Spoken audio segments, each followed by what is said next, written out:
Graça e paz, família, graça e paz, meu querido amigo, graça e paz, meu amado irmão em Cristo. Gratidão damos a Deus pela oportunidade de outra vez, outro momento, estarmos juntos para poder meditar na palavra do Senhor.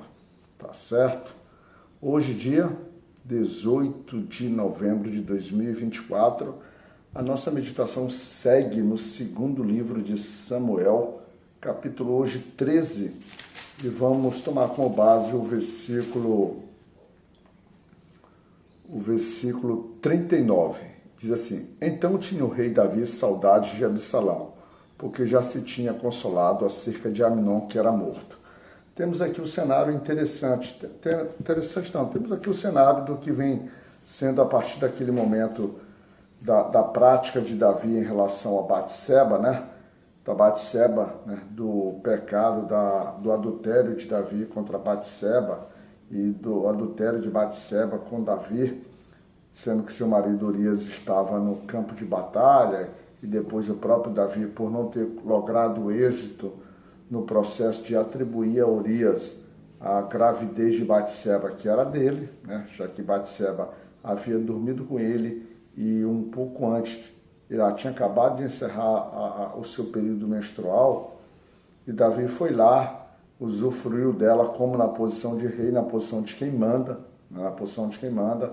com possibilidades, segundo aí os estudiosos, de uma, vamos dizer assim, uma participação direta de Batseba no processo, mas a Bíblia não estabelece com clareza isso é uma profundidade de análise de quem vê costumes, vê hábitos, vê muitas coisas ali.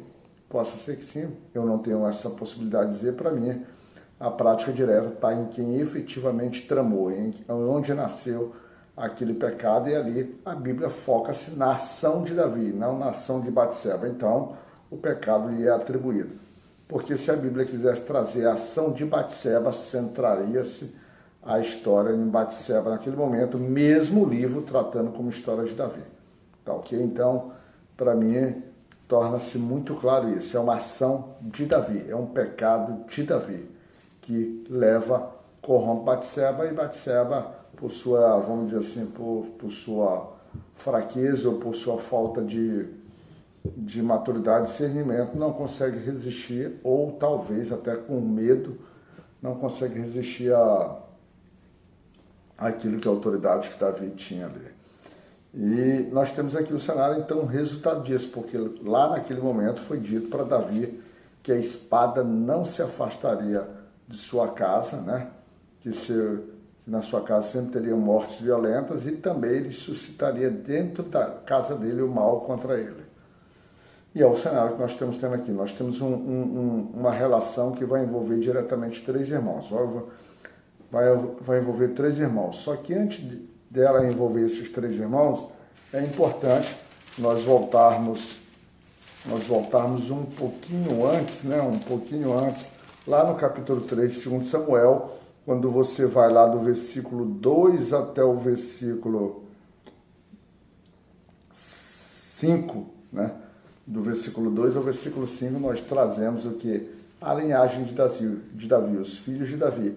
E o que traz ali os filhos de Davi é que há vamos dizer assim, Davi tem várias mulheres, em cada mulher ele vai tendo filhos. E aí já mostra essa diferença. Para quem é pai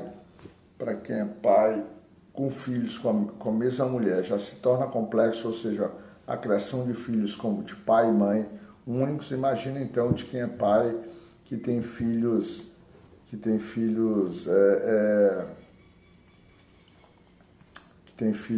de mães diferentes ou de pais diferentes. E diga-se passagem, eu estou dentro desse processo, tendo visto a minha vida anterior, quando eu vivia, vamos dizer assim, distante de Cristo, né? Vivia a minha vida para os meus prazeres, ou dentro daquilo que eu imaginava ser uma vida correta. Então eu estou dentro desse processo. E isso é uma coisa que certamente não agrada a Deus. Não agrada a Deus a gente constituindo filho com diversas mulheres, ou as mulheres com diversos homens, até porque nós nascemos para ser marido de uma mulher só, né?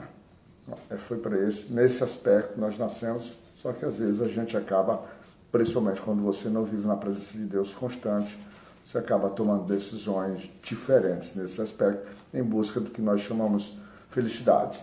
Então, aí aqui vai envolver todos os filhos de Davi, mas em especial uma filha chamada Tamar, que era a única filha de Davi, vai envolver Absalão, né, que é um personagem central aqui nas histórias de Davi, e vai envolver o Aminon, que é o primogênito de Davi. Esse é o... E a Bíblia aqui vai relatar que Aminon, ele se apaixona, ele, vamos dizer assim, segundo o texto bíblico, ele vai dizer que ele amava Tamar, porque é percebido pelo seu primo Jonadab, né? É percebido pelo seu primo Jonadab que Aminon, dia após dia, ele vem emagrecendo. Se fosse hoje, a gente poderia dizer que ele estava com diabetes, né? Mas não é o caso aqui. O caso aqui diz que ele vem sofrendo por amor. Na verdade, muito provável que esse sofrimento, muito certamente sofrimento, não tinha nada a ver com amor, e sim com paixão, né? Com desejo, vamos dizer assim, desenfreado, com uma marcação que machuca o homem. Então, quem já teve, por exemplo, quem já se ligou a uma mulher sentimentalmente dessa forma destrutiva, ele, com certeza, ele descobre rapidamente que aquilo é um sentimento que não se sustenta. Então ele explica, ele diz para Jonadab que o motivo daquele seu sofrimento, daquele seu desgaste, né, ou da sua mudança repetida de calibre, de peso, tem a ver com Tamar, porque Tamar não lhe dá, vamos dizer assim, não lhe dá atenção, ele não vê uma possibilidade de chegar a Tamar. Eles são irmãos, são a Bíblia que meio irmãos. E essa história aqui nos traz, por exemplo, nos remete a conceitos lá em Levítico, como, por exemplo, casamentos ilícitos. Acho que lá em Levíticos tem um título na Bíblia, por exemplo, ao meio da Revista Corrigida, chamada Casamentos Ilícitos, que vai falando que um homem ele não deveria ver a nudez de sua irmã, de sua tia, da mulher de seu pai. São vários casos. E a relação de irmãos está aqui. Mas Jonadab, vamos dizer assim, orienta, dá um plano para Aminon, para que Aminon se faça de doente, e ele peça ao seu pai, que é o rei Davi, para trazer a sua irmã Tamar, para que ela prepare, através de um cuidado de irmão, prepare bolos, prepare talvez pela simpatia, pela admiração, talvez até pela capacidade, pelos dotes culinários dela, que não está trazendo, mas talvez ela tivesse um pouco disso, irmão.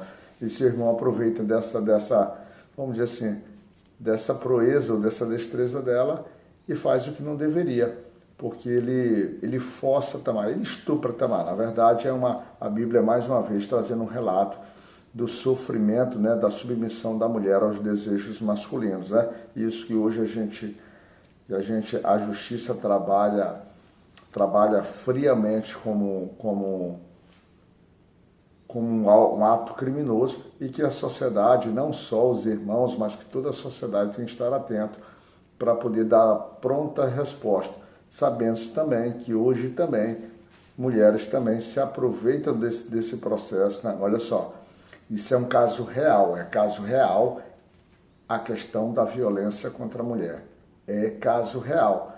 Mas como há maldades tanto de homens quanto de mulheres, há mulheres que utilizam esse subterfúgio, e a gente já viu isso na imprensa, já viu isso em casos reais dentro de tribunais, desse subterfúgio mentindo para destruir a vida de um homem, quanto milhares de homens destroem vidas de milhares de mulheres por esse seu desejo desenfreado.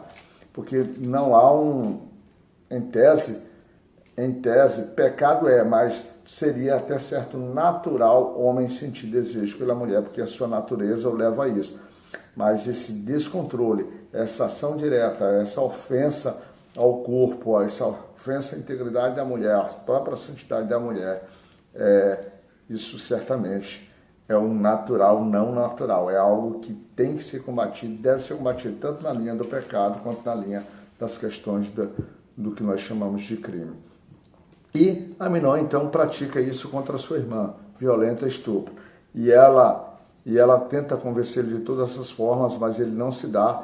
e quando ela volta para sua casa, que ela encontra com seu irmão Absalão, ele rapidamente, ele olha friamente, pede para que ela fique dizendo que ela se aquiete, porque Aminon era seu irmão, né? Porque Aminon era seu irmão, e ele disse assim, ó, lá no versículo 20, e Absalão, seu irmão, lhe disse, esteve Aminon, teu irmão, contigo? Ora, pois, irmã minha, cala-te, é teu irmão. Assim ficou Tamar e esteve solitária na casa de Absalão, seu irmão. E aqui eu vejo dois princípios, duas coisas interessantes. É um ditado que diz assim, que a vingança é um prato que se come frio. E Absalão vai se alimentar desse ditado, vai se fortalecer nesse ditado, desprezando aquilo que se diz lá em Hebreus, que a vingança é do Senhor. O Senhor é o vingador das nossas ruas. Ele diz assim, mas ele vai para a vingança, é um prato que se come frio. E o segundo, uma coisa interessante que a gente vai ver lá em Provérbios, quer dizer, primeiramente eu vou trazer aqui, lá no 21, quando Davi fica sabendo, ele diz assim, e ouvindo o rei Davi todas essas coisas, muito se acendeu em ira. Ele se acendeu em ira, mas Davi não tomou as decisões, não tomou as atitudes. Davi não sabia o que fazer, porque esse tipo de ato,